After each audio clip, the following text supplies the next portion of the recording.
Então, vamos conversar com o doutor Tiago, que já está aqui com a gente, Tiago Diniz. Doutor, sempre quando um artista explana que está passando por esse determinado problema, causa aquele alvoroço, né? Mas é um câncer de intestino, é um câncer que acontece corriqueiramente, diariamente, com diversas pessoas, né? Mas por que vem acontecendo com tanta frequência? O que vem acontecendo com a sociedade? São maus hábitos para estar com esse boom de câncer no intestino, no cólon? Bom dia, bem-vindo mais uma vez. Bom dia, Estefânia, bom dia a todos os telespectadores da TV Antena 10.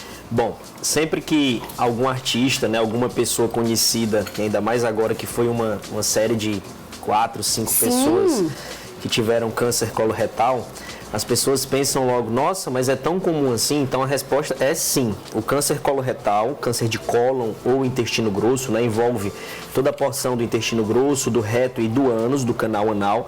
Ele é o segundo câncer mais comum, o terceiro, na verdade. A gente acaba excluindo o câncer de pele porque ele é tão comum que não entra nas estimativas. Mas assim, o primeiro no homem é câncer de pele, o segundo câncer de próstata e o terceiro é câncer coloretal. Na mulher é câncer de pele, o segundo é câncer de mama e o terceiro é câncer coloretal. Então, na verdade, as pessoas perguntam muito, mas será que a impressão que eu tenho é que praticamente a gente conhece várias pessoas, vizinho, parente que tem câncer e é tão comum mesmo o câncer? Então a resposta também é sim. Dados da Organização Mundial de Saúde, do Ministério da Saúde, estimam que agora, em 2033, 2035, o câncer já será a maior causa de morte, de mortalidade, né, nos países. Aí, hoje são as doenças cardiovasculares, o AVC e o infarto. Mas já 10% dos municípios brasileiros o câncer já é a doença que mais mata. E por que isso? As pessoas se perguntam o que? A alimentação mudou? O que tem mudado? Na verdade, Stefânia, primeira coisa, as pessoas estão vivendo mais. O principal fator de risco para o câncer é o fato de estar envelhecendo. E a gente não modifica isso. Nós não temos um fator não modificável. Tá? Então, o fato de envelhecer, ou seja, as pessoas hoje elas têm um controle maior de hipertensão, de diabetes, então elas acabam que tem essa longevidade e aumenta a incidência de câncer. Mesmo tendo uma vida desregrada, muitas pessoas têm uma qualidade, e outros fatores externos que são conhecidos e que são modificáveis. Para câncer de intestino, por exemplo, o excesso de consumo de carnes vermelhas, isso é muito bem estudado. Tem um estudo grande que mostrou que o excesso de consumo de alimentos processados, embutidos e carnes vermelhas está associado diretamente à incidência ao surgimento do câncer. Ao passo que aquelas pessoas que consumiram mais vegetais, carnes brancas, peixes, isso foi um fator protetor para o desenvolvimento do câncer de intestino. Além de, claro, de outros hábitos que são válidos para todo tipo de tumor, como obesidade, o sedentarismo, né, o tabagismo, que mais de 40, 50 cânceres que são estimulados pelo tabaco, pelo fumo. Então é isso, são realmente esses fatores que as pessoas comentam mesmo, que o leigo sabe e que de fato, claro que tem muito mito, né, mas de fato são o excesso, né, no consumo desses alimentos que vem aumentando a incidência de câncer como um todo. Entendi, doutor, para vocês verem, né, não é somente uma causa específica, são vários fatores que podem estar aí aumentando essa incidência de câncer do intestino, né, mesmo você tendo uma qualidade de vida supostamente normal dentro dos padrões da sociedade, né? Mas também pode ser hereditário, né, doutor? Genético? Então, isso é mais ou menos 10 a 15% dos cânceres, eles têm um componente hereditário. O que é esse componente hereditário? Muitas vezes a pessoa é jovem, ou seja, tem abaixo de 50 anos, 45 anos, ela não tem nenhum fator de risco, tá? Ela não tem nenhum fator de risco, então ela não fuma, ela é atleta e mesmo assim ela desenvolve o câncer coloretal. Então, normalmente essas pessoas, elas têm uma alteração genética no seu DNA, que isso veio herdado da sua família. Então, a principal característica, e fica o alerta, são pessoas abaixo de 50 anos com câncer de intestino, tá? E, principalmente, história familiar positiva. Então, a minha mãe faleceu, ou então a minha mãe teve câncer de intestino, o meu pai teve câncer de intestino. Normalmente, tem uma geração de pessoas acometidas. Geralmente, vem de um dos lados. É a mãe, é a tia, irmã dessa mãe, é um primo. por mais aí próximos, vai. doutor? Normalmente parentes de primeiro grau. Às vezes parente mais distante não conta muito. Entendi. Mas é bom sempre fazer essa análise retrospectiva de toda a família para fazer essa análise. Tem aqui já pergunta de telespectador que já pode também incluir nas possíveis causas aí, né? Ela está perguntando, doutor, bom dia, intestino irritável causa câncer? Então, na verdade, não tem esse dado, né, assim, comprovado de que síndrome do intestino irritável causa câncer. Isso não é uma relação direta. O que, na verdade, pode haver é um fator confundidor. Então, às vezes, o paciente tem uma diarreia, tem uma constipação, aquele intestino preguiçoso. Então, ela tem intestino irritável? Tem, mas ali já pode ser, inclusive, um sintoma, um sinal do câncer coloretal. Tá? Então, síndrome do intestino irritável diretamente não está relacionada a câncer coloretal. Entendi. Tá?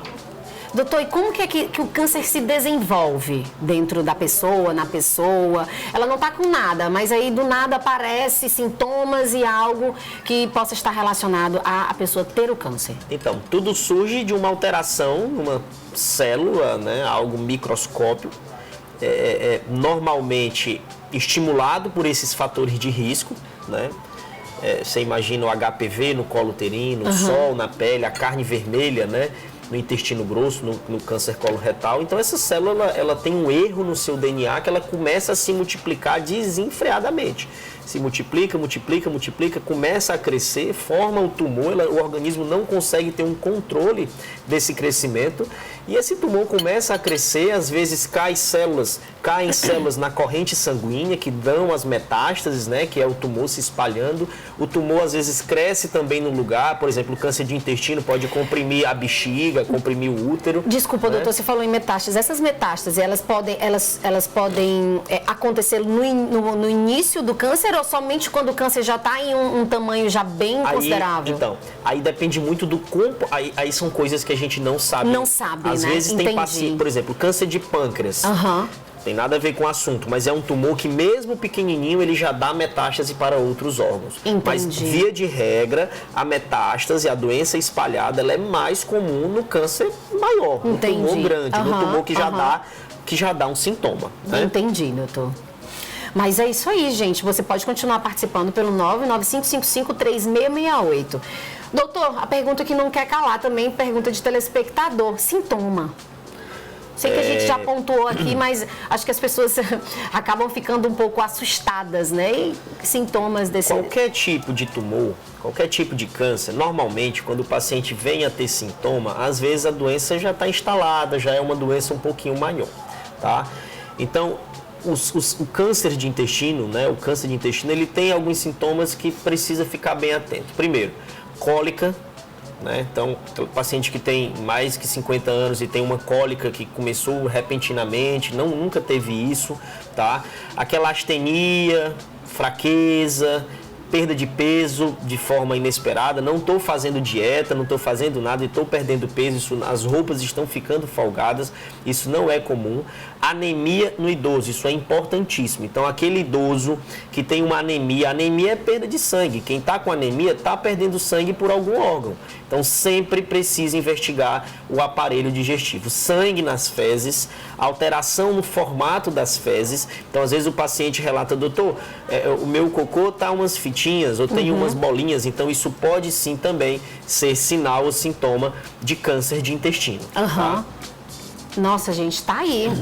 A gente fica assim muito atenta, né? Porque é realmente algo que causa muito, é um assunto delicado que causa muito medo para todo mundo, né? Tem algo que a gente possa fazer para diminuir os riscos, doutor?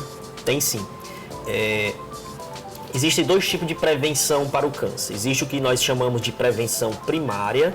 O que é a prevenção primária? Sou eu afastar os fatores de risco. Então, é não fumar, é fazer atividade física, é não ingerir alimentos embutidos e processados. Mas a principal prevenção do câncer coloretal, que a gente chama de prevenção secundária, do jeito que tem a mamografia na mulher, o Papa Nicolau, o câncer de colo uterino, no câncer de cólon e reto intestino existe a colonoscopia, que é um exame que precisa ser feito a partir dos 45 a 50 anos e é a cada 10 anos. Então, assim, dá para fazer de forma tranquila, tá? Então, a colonoscopia, ela pode identificar tanto o tumor de intestino, quanto identificar os pólipos, que são precursores, ou seja, um pólipo será um câncer um dia, dependendo do tipo de pólipo. Ele será um câncer um dia, tá? Então a colonoscopia remove esses pólipos e ali está resolvido o problema temporariamente. E ficar em vigilância, né? Olha, tem mais perguntas de telespectadores, já vamos encerrar. Bom dia, doutor, me chamo Elivaldo, minha mãe é idosa, está com vários dias sem comer, sentindo muita dor no estômago, tudo que ela come ela vomita. Pode ser sintomas? Não bem de câncer coloretal, de câncer de intestino, porque os sintomas são mais baixos, né? São mais no abdômen inferior. Mas eu não tenho dúvida que a mãe do Elivaldo precisa fazer sim uma investigação. Pode ser um câncer? Pode ser um câncer. É preciso fazer endoscopia, é preciso fazer um exame de ultrassom, tomografia, para afastar a neoplasia, o tumor. Tá aí, gente. Pra gente encerrar, doutor, tem muitas perguntas e infelizmente a gente não consegue ficar muito tempo aqui com o nosso doutor Thiago Diniz, mas eu queria que você, além de finalizar a nossa conversa, deixasse também um alerta para todo mundo, né, da importância de realizar, você já pontuou de fazer os exames de cólon, mas realmente fazer os exames, a prevenção, que claro, vai sim deixar você livre aí desse grande problema. Então a mensagem final que fica é essa. Eu acho que, Stefania, a primeira coisa é entender, né? Eu acho que quando a gente tem, e a imprensa, né, nós como médicos, temos esse papel de informar. Então, a pior coisa é o desconhecimento. Quando a gente nunca ouviu falar em câncer, ou às vezes até foge, fulano teve aquela doença, eita, o papai está com aquela doença. Então, as pessoas precisam encarar a realidade, não esconder. Então, isso é muito comum no nosso meio, as pessoas esconderem. Eu prefiro não fazer nenhum exame para não descobrir. Então, morro de medo, não quero descobrir. Então, assim, eu acho que isso é preciso encarar, é preciso fazer os exames. E em relação a esse tema, isso é muito estabelecido. Só para você ter uma ideia, para finalizar, a colonoscopia, quem faz colonoscopia a partir dos 45, 50 anos tem um risco reduzido de morrer por câncer de intestino em torno de 70%. É um número absurdo. Muito alto. Às vezes a gente só ouve falar em mamografia para mama, Papa Nicolau, enfim, né, PSA e toque retal. Que acaba tendo um certo preconceito, né, doutor? Exatamente, mas é isso. Então, eu acho que fica a dica, afastar os fatores de riscos e, na idade certa, buscar um médico, um clínico, um oncologista, qualquer médico, para fazer os seus exames preventivos. Doutor, última, antes dos 40, pode acontecer? Não tem idade, né? Então, antes dos 40 anos, não é recomendado fazer colonoscopia, a não ser que entra naquela pergunta que você fez de câncer hereditário.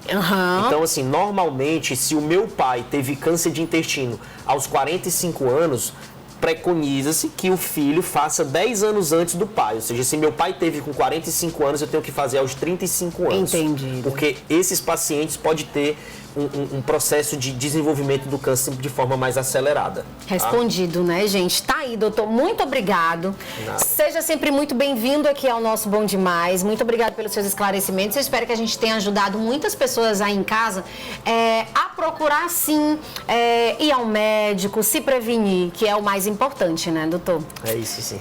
Obrigada. Seja sempre bem-vindo, gente. Tá aí